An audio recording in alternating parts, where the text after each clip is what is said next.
Notre rencontre de ce matin, c'est autour comment renforcer, maintenir l'équilibre contre la maladie Ebola. Comme vous le savez, cette maladie a tourmenté les travailleurs à la République de Guinée. Mais dommage, les acteurs n'ont jamais cherché à impliquer les syndicalistes dans la lutte contre Ebola. Heureusement pour nous, nous sommes affiliés à l'International des services publics qui, après cette maladie, dans le cadre de pérenniser la santé des travailleurs, l'International des services publics organise un comité pour réellement pérenniser la lutte contre Ebola.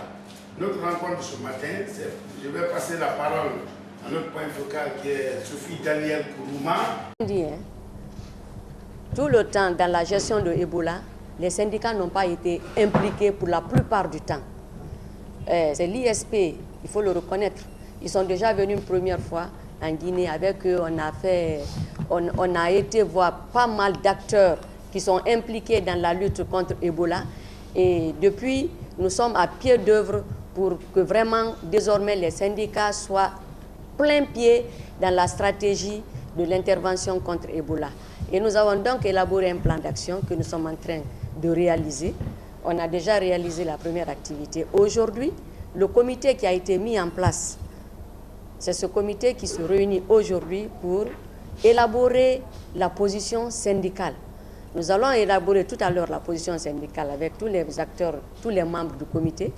Et après, plus tard, nous allons même faire le plaidoyer qui va nous servir pour aller vers la société civile et vers d'autres syndicats, d'autres centrales syndicats comme nous, ceux-là avec qui nous avons la même vision du point de vue de la gestion de Ebola. Donc, nous sommes là et nous allons rédiger tout à l'heure la position syndicale. Notre position syndicale, il faut le reconnaître, a priori, dès qu'il y a eu Ebola, les syndicalistes, on l'a déjà dit, la première action qu'on a eu à faire, la première position qu'on a eu à adopter, c'est que l'année-là, en 2014, on n'a pas fêté le 1er mai, puisque c'est en mars que Ebola a été déclaré. Le 1er mai n'a pas été fêté. Nous avons dit que, on nous a dit que Ebola, il faut des mesures d'hygiène. Et comme tout rassemblement nécessite un frottement, donc du coup, nous avons dit qu'il faut éviter que les gens se rassemblent. Donc il n'y a pas eu de manifestation 1er mai. Ou bien au contraire, il y a eu des sensibilisations par rapport à la protection contre l'infection au niveau des travailleurs à tous les niveaux, dans les services publics, dans les services privés, au niveau du système de santé, tout et tout. Donc il y a eu ça.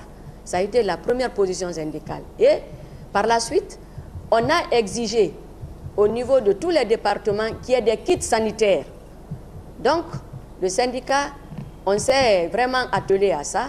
Et au niveau des lieux publics, tout et tout, il y a eu des kits sanitaires. Et après, nous, en tant que syndicalistes professionnels de la santé, nous sommes montés au créneau pour dire que les mesures d'hygiène n'étaient vraiment pas très bien comprises ou n'étaient pas suffisantes au niveau des structures sanitaires. Donc, ce qui est des gants, des mesures de protection, ce qui est des produits de désinfection, tout et tout, nous avons demandé à ce que vraiment il y ait un ravitaillement adéquat au niveau des structures sanitaires. Ce qui fut fait, il faut reconnaître que ça n'a pas été facile, ça n'a jamais été suffisant comme ça se doit, mais il y avait quand même une certaine volonté qui était affichée. Alors, aujourd'hui, il est question pour nous de déterminer tout ça et de voir comment est-ce que, dans l'avenir, comment est-ce que les agents de santé, s'il y a un jour une maladie pire que Ebola ou au même titre qu'Ebola apparaissait dans notre pays, comment est-ce que nous, agents de la santé, on va pouvoir répondre à cette maladie. Donc, c'est dans ce but-là que nous sommes en train de mener pas mal d'activités. Donc, je vais passer la parole à mon secrétaire général également, qui va essayer de déterminer un peu ce que nous allons faire. En tout cas, nous sommes là en comité et nous allons travailler. Je vous remercie. Merci, camarades. Point pratique que nous devons prendre pour parer à d'autres éventualités. D'abord, la première disposition, c'est le suivi sur le terrain. Les travailleurs, il faut qu'ils soient évalués à tout moment au point de vue hygiène, point de vue sécurité dans les lieux de travail. Il faut des visites de terrain, qu'à chaque 6 mois, les travailleurs puissent bénéficier des vaccinations, des consultations périodiques pour prévenir non seulement les maladies à potentialité épidémique, mais les autres maladies transmissibles, telles le VIH, la tuberculose, l'hépatite virale. En plus de cela, nous avons perdu 115 de nos agents, de nos camarades sur le terrain. Aujourd'hui, leurs familles sont laissées pour compte. Le petit salaire qu'elles bénéficiaient était bloqué. Il faut qu'on fasse un plaidoyer pour que ces salaires soient rétablis et qu'on continue à les payer jusqu'à la date présumée de la retraite, pour ensuite leur donner une pension pleine. Nous avons déjà écrit ça une première fois, mais avec le contrôle des effectifs de présence, puisqu'il n'y avait pas un acte qui le sanctionnait, on a bloqué les salaires. Donc, ça sera le deuxième point. Et le troisième point sera la sensibilisation des travailleurs pour adopter de meilleures conduites au lieu de travail. Donc, c'est ce que nous avons à vous soumettre. Nous avons fait déjà un premier travail sur la première activité. Maintenant, quand on parle de position syndicale, c'est les différentes dispositions que nous devons prendre et rédiger et faire un plaidoyer en faveur des ONG, de la société civile et autres. Donc, c'est l'objet de notre rencontre de cet après-midi-là. Je vous remercie. Donc, notre lutte ici, c'est hygiène, sécurité dans le milieu de travail, la protection sociale. Donc, notre travail ici, nous luttons pour la protection sociale, pour que le travail soit protégé. Donc, notre lutte, la lutte contre Ebola et post-Ebola, notre devoir, c'est agir dans ce sens. Je crois que le point focal a déjà expliqué. Si nous devons commencer le travail, nous commencerons dans ce sens-là. Je vous remercie. La vision syndicale, elle est immense.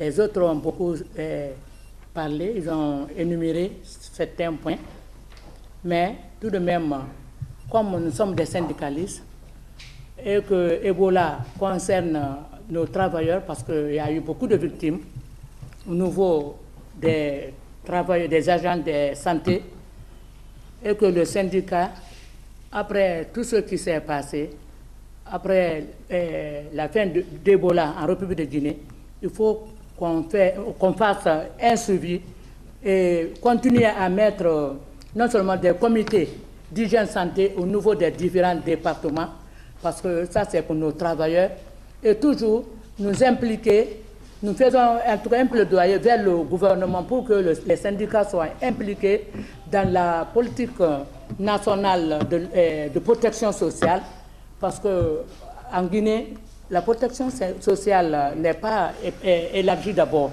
Ils ont commencé, mais ce n'est pas effectif au niveau de la Guinée. Nous sommes impliqués pour que cela voie le jour.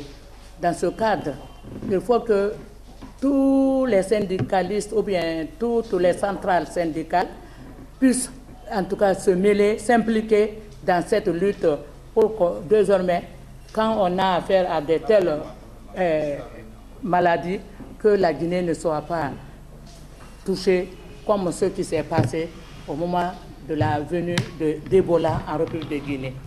Merci. Mes remerciements qui vont vers le comité technique qui s'attelle à ce travail depuis la planification. Et nous sommes vraiment fiers aujourd'hui en tant que syndicalistes d'être impliqués dans la gestion de nos populations, des travailleurs dont nous sommes responsables. Ce projet est la bienvenue, qui nous encourage beaucoup aujourd'hui, qui casse le pont vraiment entre le syndicat et le gouvernement, qui d'habitude met toujours en marche et le syndicat, pourtant qui est directement en contact avec, sur le terrain avec le personnel. Nous sommes régulièrement avec lui, donc nous connaissons les problèmes, et un adage qui dit que quand tu parles de moi, sans moi, tu projettes contre moi. Donc, une fois de plus, nous félicitons et encourageons vraiment les bailleurs qui ne cessent de nous soutenir pour que le syndicat soit plus en contact avec le personnel. Et nous promettons fermement que ce travail sera bien fait pour nous projeter dans l'avenir. Et mes vives félicitations au comité. Je vous remercie. Ok, d'accord. Donc là, je ne peux vraiment que remercier le comité. Et par rapport à ce qu'il vient de dire, j'ai suivi les différents points que nous devons quand même traiter post-Ebola, en fonction de ce que le général vient de dire. Il a cité les différents points. D'abord, le suivi sur le terrain. Et ça, c'est un suivi qui sera très important parce qu'il faut nécessairement, sans le suivi, rien ne peut se faire. Sans le suivi, on ne peut pas comprendre jusqu'où on va essayer de traiter tous les problèmes qui pourraient venir survenir, même sans Ebola. Parce qu'il n'y a que, ce n'est pas Ebola seulement qui va, s'il y a d'autres problèmes qui pourront y survenir, on pourra vraiment traiter ça avec le suivi. Vous avez parlé également de visite de terrain. Ce visite de terrain aussi est très important parce que c'est ce qui va nous permettre de faire la statistique, de connaître quels sont effectivement le nombre de travailleurs qui sont atteints pour pouvoir vraiment essayer de suivre ces gens-là dans le cadre de plaidoyer que vous avez parlé parmi les 115 quand même travailleurs qui sont atteints. Donc ça, pratiquement, je n'ai pas beaucoup de choses à dire, mais il faudrait en ce moment qu'on s'attelle immédiatement au travail pour pouvoir définir ces différents points qui sont que vous avez à souligner et directement travailler sur ça. Je vous remercie. Au comité, nous avons des lobbying à faire auprès des acteurs dans nos communes, ceux qui se sont été impliqués dans ça. Nous avons nos travailleurs qui sont décédés. Et normalement, pour défendre les intérêts matériels et moraux des travailleurs, il faut des syndicalistes. C'est responsable des communes et autres là, quelle situation que nous avons. Passons commune par commune pour qu'on puisse rendre visite à la famille des victimes. Ça, c'est le syndicat seul qui peut faire ça. Et après le lobbying, nous allons faire des plaidoyers auprès du gouvernement, professeur Alpha Condé, pour que réellement la prise en charge de ces familles soit réelle. Alors, merci camarades. La fédération ISP remercie et encourage le comité pour qu'on puisse prendre toutes nos dispositions. Nous avons été marginalisés dans la lutte contre Ebola, mais réveillons-nous dans le cadre de pérenniser la santé de nos travailleurs. Merci bien.